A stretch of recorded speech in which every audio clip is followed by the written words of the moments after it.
글로벌 뉴스를 전해드리는 외신 인사이드입니다.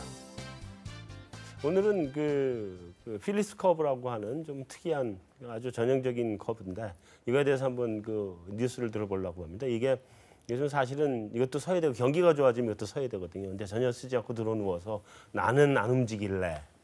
뭐 경기가 좋아지든 장기 확장이든 관계없어. 나는 그냥 그대로 있을래. 이게 물가가 안 올라오는 부분이 이제 제일 중요한 건데 그래서 이 부분이 이제 기사가 좀 나와서 이걸 좀 자세하게 짚어보도록 하겠습니다. 박지원 리포터 소식 전해주시죠. 연준 정책과 메커니즘은 기술 변화의 속도를 따라잡았지만 시장은 여전히 과거에 머물러 있다는 지적이 나왔습니다. 낡은 필립스 곡선에서 탈피해 현 시대를 반영하는 새로운 경제 모델을 고려해야 할 때가 왔다는 건데요. 오늘은 G+ 이코노믹스의 레나 코밀레바 수석 이코노미스트의 인터뷰 내용 CNBC의 기사로 먼저 확인해 보시죠.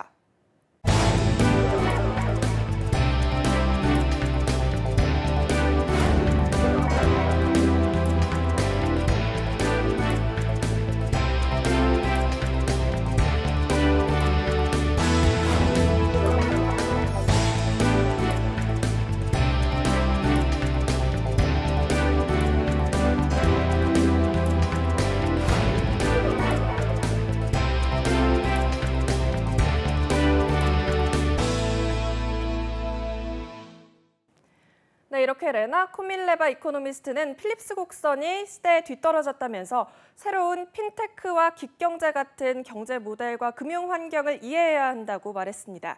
정말로 더 이상은 이 필립스 곡선이 현 시장을 설명해주지 못하는지, 그렇다면 또 어떤 새로운 특징들에 초점을 맞춰서 시장을 이해해야 할지 연구원님들의 다양한 이야기 들어보도록 하겠습니다.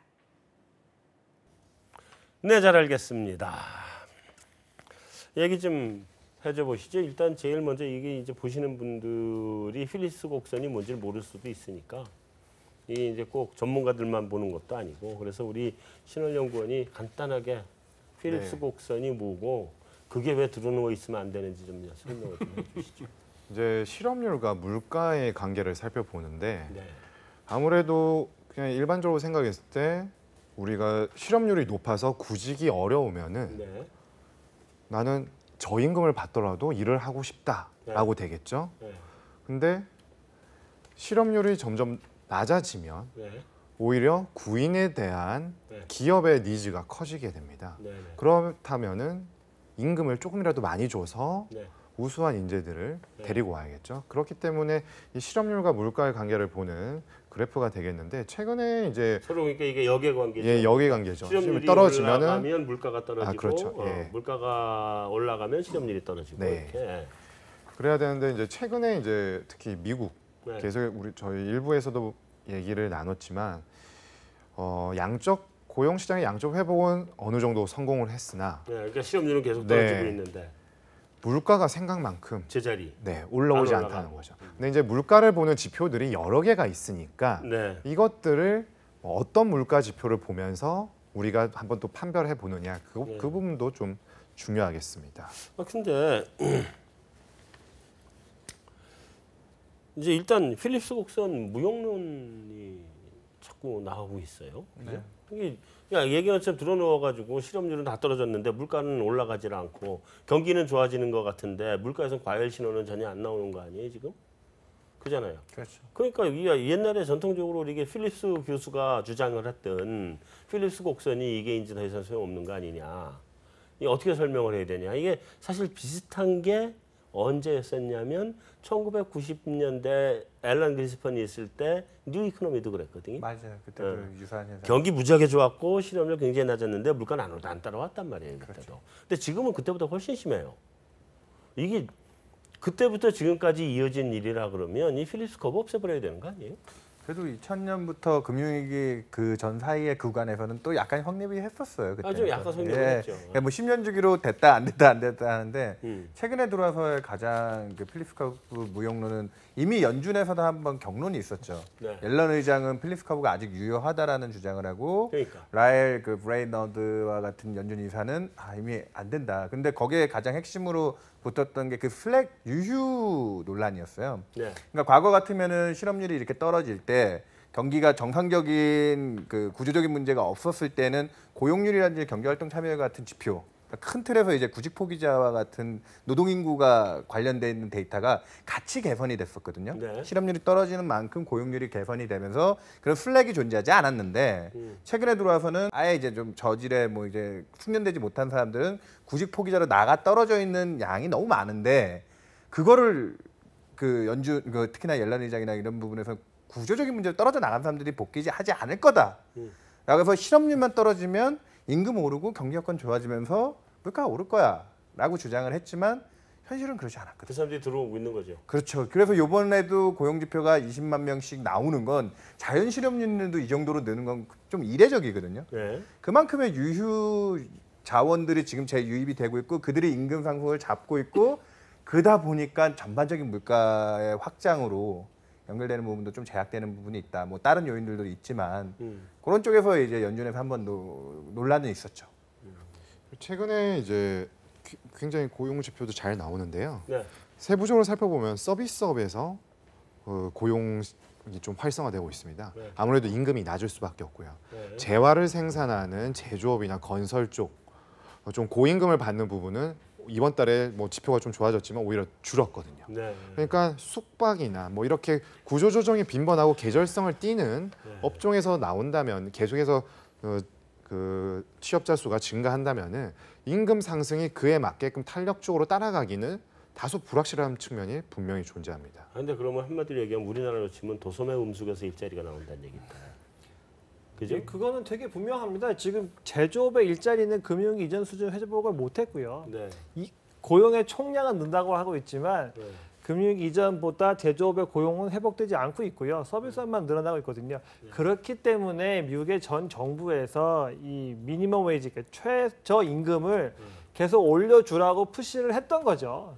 그래서 이제 그거를 뭐 원해서 했던 원하지 않아서 했던 어쨌든 최저임금이라도 올려야 된다라고 해서 올려놓은 건데 얘기하신 것처럼 서비스업처럼 그 구인 구직이 자유로운 업종에서의 인구가 늘어나는 거는 실제로 임금의 상승을 촉발할 거냐? 그거는 제가 볼 땐 개인적으로 되게 별개의 문제다라고 저는 생각을 하고 있습니다. 왜냐하면 이제 서비스업이 옛날에는 고임금 업종이었지만 요즘은 저임금 업종으로 바뀌어가고 있거든요. 대부분의 서비스 업종이. 네. 그게 이제 옛날에 그 누구예요? 그 저 누가 쓴 국가의 일 워크 오브 네이션 쓴 사람이 누구예요? 그 사람이 그 책에서 강력하게 주장한 게 옛날에 우리가 생각했던 고임금 서비스 업종이 더 이상 고임금 서비스 업종이 아니다. 그게 웬만한 건 다 기계가 바꿔가고 있고. 네, 맞습니다. 좀 있으면 오빠 일자리도 없어질 수도 있고 이미 없어지고 있잖아요. 이미 요즘 뉴스 나오는 거 보면 다 로봇이 쓰대. 뭐 왓슨이라는 뭐 AI가 벌써 이미 진단, 리포팅, 뭐 애널리스트 자료 같은 거, 뭐 이런 거 지금 한다고 하고 나오고 또 매매 거래도 요즘은 기계가 한다며요. 다 그렇게 가고 있는 판이니까 그렇게 되면 이제 다들 긴장하시네 갑자기. 근데 또 재밌는 데이터 중에 하나 봤던 게 아마존의 주가가 엄청나게 올라갔거든요. 그렇죠. 그러면서 미국 고용 시장에서 가장 두드러지게 상반된 모습을 보여준 그 고용 현상이 백화점 종사자는 50만 명에서 거의 뭐 30만 명까지 훅 줄었고요. 줄었죠. 지난 5년간 그렇게 급감을 하고 장사가 안 돼요, 지금. 최근에 가장 많이 는 직종 중에 하나가 그 택배 기사와 그 물류업자 그쪽은 15만에서 30만 명으로 늘었어요. 근데 이제 뭐 전통의 그 소매업을 대표했던 그 백화점 종사자들은 직업의 안전성이라든지 뭐 그런 숙련성이 있는 거에 비해서 택배나 운송업은 더 단순 직종이잖아요. 네. 그만큼 그 뭐지 임금 수준이라든지 그런 부분이 현재 또 낮죠. 그런 부분이 또 지금 현재 갖고 오는 그 물가 상승에 또 임금 부분이 안 올라서 물가 상승을 저해하는. 아니 근데 그렇게 치면 결국은 미국에서 임금이 안 올라가는 이유나. 우리나라에서 그 저기 지금 문재인 정부에서 그 저기 뭐야 그 시간당 최저임금 10,000원까지 올려야 된다고 하는 얘기나 결국은 다 똑같이 이 IT 산업혁명 때문에 그렇게 되는 거 아니에요? 뭐 그 부분이 제일 심각하죠 사실. 그게 아마 그 흔히 경제에서 얘기하는 뭐 재고순환 사이클 아마 다 없어버리지 않을까 싶습니다. 재고순환 사이클도 이제 안 맞아떨어질 이제 것 뭐 같아. 안 맞아지고 아마 그 사이클을 찾는 건 아마 돋보기를 들고 봐야 아 이거 사이클이구나 하시지 않을까 싶습니다. 왜냐하면 말했던 것처럼 과거에는 흔히 도소매에 재고를 쌓았다가 또 안 되면 떨어내고 또 재고를 쌓고 또 공장이 물건을 만들었다 쉬었다 하면서 사이클이 만들어지는 건데 이제는 뭐 대부분의 것들이 다 전산화가 되고 도소매도 이제 없어질 것 같아요. 얘기했던 것처럼 올해 4월까지 없어진 오프라인 점포가 작년 총량보다 많다는 겁니다. 미국 같은 경우에요. 네. 그러면 결국 점포에 직원이 없다는 거고요. 네. 가장 유행하는 요구르트 업의 체인점에 직원을 한 명 있답니다. 마지막에 계산만 해주는 사람. 그러니까 떠주는 것도 알아서 기계가 다 해주고. 다 셀프 서비스고요. 이제 점포도 없어지고 네. 점포에 일하는 사람도 없어지게 되기 때문에 네. 결과적으로 임금이 오를 수가 없는 구조다. 그래서 어쨌든 정부가 임금을 끌어올리는 거를 좀 일정 부분은 강압적으로 올려줘야 되는 게 아닌가라는 생각을 저는 뭐 하고 있습니다. 이게 1958년 정도에 나온 이론 아닙니까? 그죠? 예. 그러니까 그분이요. 지금 저기 뉴욕 그 공동묘지 들어가 계십니다. 이분이. 그러니 그 저는 뭐 면도기나 쓰고 다리미만 쓰던 그 필립스인데. 네. 예. 자, 1958년도 영국에서의 어떤 산업계에서의 실증 자료를 가지고 점을 찍어 보니 아까 우리 신을연구원 얘기했던 명목임금 상승률하고 실업률과의 역외관계. 명목임금이 그대로 물가에 반영되던 그 시절이니까 결국 물가 상승률과 실업률의 역외관계. 네. 그건데 지금 뉴노멀 캐사코 네. 중국 사람들은 뭐 신창타이 캐사코 네. 지금 말했다시피 어딜 가도 하다못해 이제 버거킹 가도 이제 뭐 점원한테 뭐 안 하고 뭐 누르고 있으니까 이런 판에 그리고 아까 윤 팀장님 말씀하신 나는 미국의 4.3%의 실업률 작년에 트럼프 딱 1년 전에 트럼프 했던 말이 그거예요. 미국 진짜 실업률 한 20몇 % 될 거다 이랬거든요. 저는 트럼프 말이 맞다고 생각하는 게 그게 다 저기서 표 찍어준 사람들이잖아요, 그 어디야. 거기잖아요, 다. 그러니 어떤 달은 저는 아직도 그 고용지표 볼 때마다 그렇습니다. 뭐 시장 예상치 내지는 전월비보다도 비농업 일자리 창출 개수는 오히려 못한데도 불구하고 실업률은 떨어져. 맨날 설명은 뭐냐? 그냥 직업 구직 포기자가 많았대. 그런 상황에서의 실업률 4.3%가 노는 사람 천진데 내가 일자리 구할 의사가 없기 때문에 나는 실업자가 아니야. 그런 식의 어떤 실업률 4.3%라면은 지금 필립스 곡선이 문제가 그걸 갖다가 지금 이 시대에 그걸 얘기할 게 없는데 이걸 필립스 곡선이 자꾸 기사화되는 이유는 네. 이 구닥다리 필립스 곡선 그리고 맞아들지도 않는 이 시기에 자꾸 연준이 금리 인상에 대해서 시장이 예민할 수밖에 없는데 얘들이 뭘 얘기하냐면 임금 보고 네.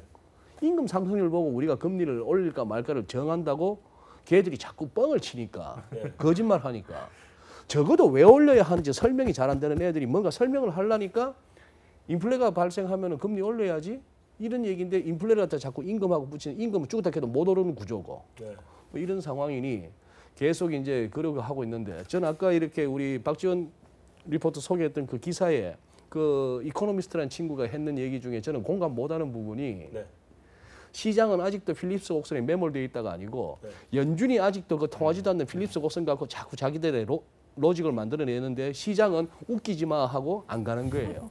그러니 내년에 금리도 내년에 가서도 3번 올리고 후내년 가서도 금리 3번 올린다는데 미국채 10년물이 아직도 2.3%도 못 가는 거예요. 조금 저 친구가 약간 이상하게 거꾸로 해서 쓴 것 같아요. 근데 사실은 제가 그러니까 80년대 필립스는 이제 50년대의 이론을 필립스 곡선을 이제 찾아서 보여준 사람이고요. 제가 80년대에 완전히 이제 신자유주의 공부를 하고 왔는데 그때 이미 다 필립스 커브는 다 무시했어요. 단기만 맞고. 단기만 맞고 장기는 맞지도 않고. 그다음에 필립스 커브는 이론적인 배경이 있는 것도 아니고 실증적으로 이렇더라. 라는 거를 물가하고 실업률을 매년 그걸 가지고 이렇게 찍어보니까 이렇게 역외관계가 생기더라 하는 것뿐이지 무슨 이론적인 배경이 있는 것도 아니기 때문에 그게 그렇게 나타나면 다행이지만 그렇게 안 나타난다 그래서 이상할 것도 하나도 없는 거다라는 얘기가 제일 기본적인 시각이었었거든요 그때 이미. 그러니까 그래서 사실은 나 필립스컵을 제대로 배우지도 않았어요. 그래서 선생님이 이 사회과학, 인문학이 예. 인문학 이쪽이 저 공학이나 자연과학 쪽 대비 이쪽이 얼마나 사기치기 좋은 데입니까? 그 아까 옐런만 하더라도 미국 경기는 꾸준히 지속적으로 회복되고 있다 점진적으로. 뭐 서머스는 웃기지 마라 영구 침체다 이제 끝났다 이러고 있는데 누구 말이 맞는지를 어떻게 검증하겠습니까? 거기다가 연준에 그 오래된 듀얼 맨데이트 우리가 연준은 요즘은 듀얼 맨데이트 얘기도 안 나오대요. 이제 얘기도 안 하죠. 그래도 보면 성명서에 매달 찍혀 나옵니다. 근데 원래는 이게 전통적인 게 듀얼 맨데이트 아니에요. 완전 고용과 물가 안정이에요. 네. 그러면은 예전 개념의 물가 안정은 뭐겠습니까? 요새는 하도 디플레라서 걱정이겠지만 걔들이 처음에 맨데이트 만들 때 물가 안정이라는 얘기는 인플레이션 생기지 말라는 거 아니에요. 그렇죠. 근데 완전 고용이 되면 어떻게 되는겨? 인플레가 생기지. 인플레이션 생길 수밖에 없는데 완전 그 고용 말도 안 인플레가 되는 말도 안 생기지, 되는 것 그거는. 같다 맨데이트라고 지금 써놓고 있는데 사기를 치고 있는 겁니다. 근데 그래서 어떤 사람은 더 이상 이제 필립스커브 얘기하지 말고 이게 물가가 안 따라오니 완전 고용 그러면 완전 고용을 넘어선 고용이야. 그러면 틀림없이 GDP 갭이 플러스 갭일 텐데. 근데 물가는 안 따라올라오니 답이 안 나오니 그냥 이제는 GDP 갭을 보고 금리 결정을 해야 되는 거 아니냐는 주장들이 나온단 말이에요. 맞아요. 그게 맞아요? 어떻게들 생각하세요? 그거? 인플레 타겟을 하는 중앙은행들은 GDP 갭을 조금 더 신뢰하는 경향이 있는 것 원래 같아요. GDP 갭을 보죠. 예, 안 그게 보는 건 아니죠. 예, 그런 부분은 우리나라가 앞서가네요. 아 그런 거예요? 페드보다 우리나라 BOK에서 더 얘기를 많이 하니까요. GDP 갭을. 그러니까 이게 단순히 이제 고용 하나만 보고 접근하는 게 아니라 전체적인 생산의 사이즈를 가지고 이제 물가 쪽으로 연결해서 보자고 하는 거니까 그게 좀 더 종합적인 측면에서 설득력은 가질 수 있는 것 같은데 뭐 이번에 근데 뭐 정책기관들이 자꾸 그런 오해를 줘서 하는데 페드도 얘기했지만 BIS도 보면 걔네 연차 보고서에서 긴축 기조의 전환을 얘기할 때 5대 선진국이 실업률 갭이 다 이제 마이너스로 돌았기 때문에 다들 그 정도 왔기 때문에 분명히 걔네들도 임금이 오른다라고 BIS도 주장을 하더라고요. 중앙은행들이 기본적으로 어느 정도 이제 중앙은행의 제일 핵심은 금리를 조금 낮추는 쪽보다는 항상 좀 높이는 걸 되게 신성시하는 경향이 있는 것 같더라고요. 아까 얘기했던 그 인플레이션의 파이터로서의 그 위상. 그래서 중앙은행가들의 어떤 숨길 수 없는 DNA죠. 예, 뭐 본능.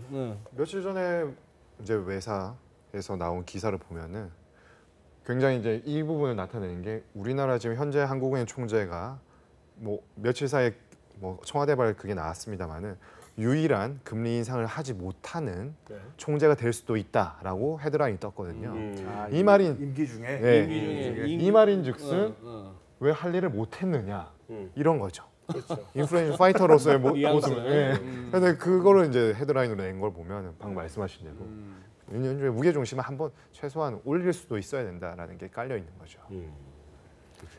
근데 난 하여튼 연준은 그 수동프리사 말이 가능성이 있을 것 같아. 연말까지 금리 인상도 안 하고 자산 축소도 안 할 것 같아. 자기 연임하려면 그런 생각인데 하여튼 그건 넘어가서 지금 우리 뭐 그 얘기보다도 우리나라 얘기를 아까 수동프리사가 한 얘기를 좀 보태서 붙여서 얘기하면은요. 재고 출하 사이클이 무의미해질지도 모른다 그랬잖아요. 근데 작년까지는 무의미했어 우리가. 외환위기 재고 출하 사이클이요. 외환위기 이후 지금까지 재고 출하 사이클이요. 이건 뭐냐면 경기가 나쁠 때는 최악 바닥으로 오면 재고도 줄고 출하도 줄어요. 그리고 경기가 아주 좋을 때는 재고도 늘고 출하도 같이 늘어. 그게 경기 피크예요. 이거는 이거고. 그래서 이게 이렇게 돌아요. 그러니까 이게 경기가 이제 회복되는 국면으로 가면 저거는 굉장히 빠른 속도로 그러니까 재고나 이런 게 굉장히 빠른 속도로 이제 늘어나기 시작하고 뭐 출하가 느는데 재고는 안 따라오고 뭐 이런 식이에요. 뱅글뱅글 돌아야 돼요. 역시계로 이 십자로 놓고 그리면 역시계로 돌거든요. 지난 한 10년 가까이 제자리야. 거의 원점에서 탄착군이에요. 그냥 재고의 증감도 잘하고 재고 증감도 없고 출하 증감도 없어요. 지난 10년 동안 제자리 원점 탄착군이 생성돼서 네? 우리나라 정말 최고 특등 사수가 총성과 같은 매 분기 계속 계절이에요. 그래서 포도송이처럼 이렇게 뭉쳤어요. 분기 점을 찍어놓으면 이렇게 뭉쳐 있었어요. 그게 지금 거의 한 10년 가까이 그 모양이거든요. 지금 그게 올해는 지금 어떻게 됐는지 잘 모르겠는데 그래서 한번 밑에 이제 우리 동양실 직원 보고 한번 찍어가지고 갖고 와봐라. 변화가 있나 보자. 이렇게 이제 시켜놓은 상태라 좀 있으면 아직 못 봤어요. 올해 아직도 변화가 좀 없는 것 같은데, 근데 이 재고 출하 사이클마저도 경기를 보여주지 못한다고 하면, 그러면 남은 건 GDP 갭밖에 없을 것 같아요. 그래서 아웃풋 같은 경우는 내년에 미국은 뭐 거의 이제 본전으로 돌아온다. 네. 그럼 이제 19년 정도부터는 다시 플러스 갭 들어서는 거 아니냐. 그러면은 근데 지금 미국이 마이너스 갭이에요. 2.6은 마이너스 갭 없는 거 아니에요? 그러니까 미국 경제 수준에서. 연이 아니라 이번 분기만 그런 거라서. 이번 분기만 그런 거라서. 예, 올해 연간으로도 2% 초반대예요. 근데 이제 그 아웃풋 갭이 내년부터는 제로로 수렴하거나 약간 플러스 돌았을 수 있다. 그럼 이제 그 인플레이션 생기는 거 아니냐. 라고 걱정을 하니까 그러면 금리를 올릴 명분은 가지고 있다. 이제 이렇게 이야기를 하고 싶은 거죠. 네. 이제 그 내년, 후년에 가봐야 되겠지만. 난 근데 그거 플러스 나도 인플레이션 안 나올 것 같은데 지금으로서. 아, 네. 그래도 뭐 정상화에 대한 논의는 할 수 있다는 거죠. 지금은 이제 컨셉이 긴축이 아니라 정상화에 대한 논의이기 때문에 사실 그래서 지금 금리 정상화는 조금 정당화되는 부분이 있는 것 같고요. 네. 그리고 마켓에서도 지금 뭐 올해 아까 뭐 여러 가지 생각하면 안 하는 게 도와줄 것 같긴 한데 북도 안 줄이고 금리 인상도 안 하는 게 도와주는 것 같긴 한데 시장이 그 정도를 인정하고 있으면 차라리 맞춰주는 게 편할 수도 있어요. 그렇죠. 맞춰주는 게 오히려 안 해버리면 이제 또 야, 그만큼 경기가 안 좋은 거야라는 또 역의심을 하는 또 상황이 될 수 날씨 있거든요. 좀 풀렸으니까 이제 이제 코트는 좀 벗자는 얘기인데 내가 이게 긴축은 홀랑 벗겠다는 거고 홀랑 벗겠다는 긴축이 아니고 너무 껴입었던 거 이거 하나 벗겠다는데 그거 갖고 이제 시장이 이걸 쫄아야 되는지 그냥 편안하게 가도 되는지 그렇죠. 그런 거죠. 한겨울에 입었던 코트까지 네. 다 입고 있는 게 여름에 왔는데 지금 아직도 코트를 입고 있으면 그럼 노숙자죠 뭐. 네. 그런 건데 전 그래서 사실은 이게 좀 완전히 다른 식의 쪽에서 얘기를 해보면 결국 미국 금리 인상은요 캐나다 케이스를 따라갈 것 같아요. 캐나다. 네, 캐나다가 이번에 금리 인상한 거는 네. 부동산 가격이 올라서 금리. 아니 그거 아주 네. 명확하죠. 네, 그 부동산 가격이 왜 올랐냐? 중국 사람들이 가서 사서 올랐거든요. 근데 중국 케이스를 따라가는 건 아닌데 미국에서 지금 부동산 가격이 서프라임 사태 이전은 이제 회복해서 올랐었단 말이에요. 네. 많이 올라서진 않았죠. 근데 거의 비슷한 수준이라고 놓고 보면 그동안에 물가 상승도 있고 경제 성장도 있고 이런 걸 치면 지금 현재 부동산 가격은 아직은 버블은 안 온 상태라고 봐야죠. 그때가 버블이면 지금이 버블이려면 같이 이렇게 올라야 되는데 이게 아니니까 이 정도 왔는데 주식시장은 아무리 달려도 금리를 인상할 명분을 주질 않거든요. 왜냐하면 주가가 올라간다고 가계부채가 같이 올라오진 않거든. 근데 미국도 가계부채는 주가 올라가면 가계부채는 무조건 따로 올라가잖아요. 거기도 모기지가 올라가니까. 전 세계적으로 다 올라가지고 우리도 가계부채 올라가고 집값 올라가면. 근데 이래서 부동산 가격이 많이 폭등을 하게 되면 가계부채가 따라서 올라가게 되고 근데 지금의 미국의 가계의 부채 부담 능력은 거의 만땅 찼죠? 내가 알기로는 더 올라가면 안 되는 것 같은데 미국도 거의 원래 같은데. 위험 권고 수준 뭐 이렇게 소득 대비해서는 줄어왔다가 옆으로 그러니까 기는 수준인데 디레버리징 됐다가 지금 예. 적정 수준 정도까지는 올라온 거로 알고 있단 말이에요. 조금씩은 늘고 디레버리징이 주요 선진국들 서구 선진국들은 좀 했었고요. 그러니까요. 금융위기 전후로. 그 다음에 이제 최근에 이제 워낙에 미국 주택 가격이 좋았지 않습니까? 올랐죠. 많이 올랐거든요. 그래서 금융위기 이전 수준은 거의 회복했습니다. 네. 예. 그래서 걱정이 미국의 주택 가격이 지금보다 더 올라가게 되면 가계의 재무적인 능력이 점점 부실화될 가능성이 높고 그러면 연준은 따라서 금리 인상을 안 들어갈 수 없을 것 같다는 게 제 생각이에요. 물가 가지고는 올라갈 수가 없어. 지금 본부장님 얘기하신 게 BIS가 6월달 아까 그 제가 얘기 꺼냈던 게 여력이 있는 나라라고 하고 아까 세컨더리 이코노미라고 한 나라들이 딱 지금 그 문제들을 겪고 있는 거예요. 그래 그렇죠. 캐나다나 호주는 중국발이라고 하는데 거기에 해당하지 않고 지금 문제가 되는 데가 스웨덴하고 독일 같은 데예요. 독일은 스웨덴이 지난 5년 많이 동안 70%가 올랐어요. 그러니까. 그래서 릭스뱅크가 요 근래 굉장히 매파 호키시하게 변했거든요. 지금 네. 스웨덴이 그 그로스가 뭐 월등히 좋냐? 아 뭐 그냥 거기도 잠시 성장이 가고 되냐 마느냐 수준인데 물가도 그렇게까지 높지는 않아요. 지금 현재 물가는 피크 치고 빠지는 국면인데 캐나다도 물가 피크 치고 빠지는데 지금 중앙은행이 보는 물가는 전체 이코노믹의 물가가 아니라 자산 가격. 자산 가격. BIS가 아주 명확하게 지목했어요. 저금리 때문에 부동산 가격이 많이 올라서 부채 문제가 심각해지니 거기에 제일 핵심 국가가 사실 중국인데 그 중국 다음에 지금 문제시되는 곳들이 스웨덴, 독일인데 6월 달에 왜 드라기가 갑자기 좀 뜬금포로 그 매파성 발언을 던졌느냐. 유럽도 물가가 그렇게 위협적이지 않거든요, 지금. 이코노믹적인 물가는. 근데 독일이 지금 분양가 상한제도 실시하고 있는 나라에서 지금 집값이 2년 내에 막 한 20% 이상, 30%씩 올라가니 지금 너무 시장이 나이브하게 이 저금리에 취해서 그런 쪽에 버블을 만드는 거를 그거는 통제해야 되겠다는 목적이 6월 달에 BIS에서 나온 그 연차 보고서와 드라기의 매파 발언과 이주열 총재도 거기서 좀 돌았죠. 그렇죠. 이주열 총재도 7월 달에 수정 경제 전망 상향하기 전에 이미 6월 달부터 그 BIS 회의 갔다 오고 나서부터 매파 발언이 조금씩 나오기 시작했거든요. 그 리포트가 신영성 박사도 같이 쓴 건가요?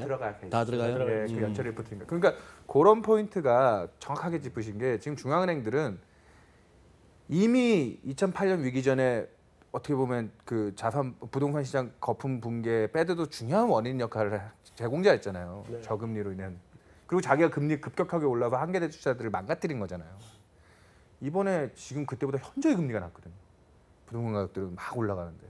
그럼 이번에는 그때보다 훨씬 큰 욕을 먹을 수 있겠죠. 지금 가만히 있으면. 그러니까 유럽 같은 게 드라기가 그 발언을 한 거는 사실은 좀 더 정확하게 더 설명을 하면 지금 금리 올릴 여건은 남유럽은 아니잖아요. 맞아요. 그러니까 지금 금리는 못 올려 남유럽 때문에. 못 올리죠. 근데 북유럽의 주택 가격 상승은 잡아야 되겠거든. 그쪽은 장난이 아니에요. 그래서 이게 또 말뿐인 드라기 액션을 날린 거예요. 마리오로 그냥. 마리오. 마리오. 날린 거예요. 아니, 드라기는 이게 굉장히 좋으시잖아요. 좋죠. 이걸로 몇 번의 위기를 극복하신 가신 분이기 때문에. 자기가 뭐라 하면 시장이 어떻게 사실 하는지 그래서 아니까. 우리도 가계부채 종합대책이 이번에 세게 나온 이유도 사실은 이대로 놔두면 안 되겠거든요. 우리도. 그래서 정확하게 세게 나온 건데 그래서 너무 그 가계부채 종합대책을 그 아까 분장실에서 엄청 그 비판을 하시던데 너무 비판하시면 안 돼요. 자, 더 붙이실 말 있어요? 없습니다. 없죠? 네. 네, 오늘 준비한 순서는 여기서 마무리하겠습니다. 저희는 다음 주에 다시 찾아뵙겠습니다.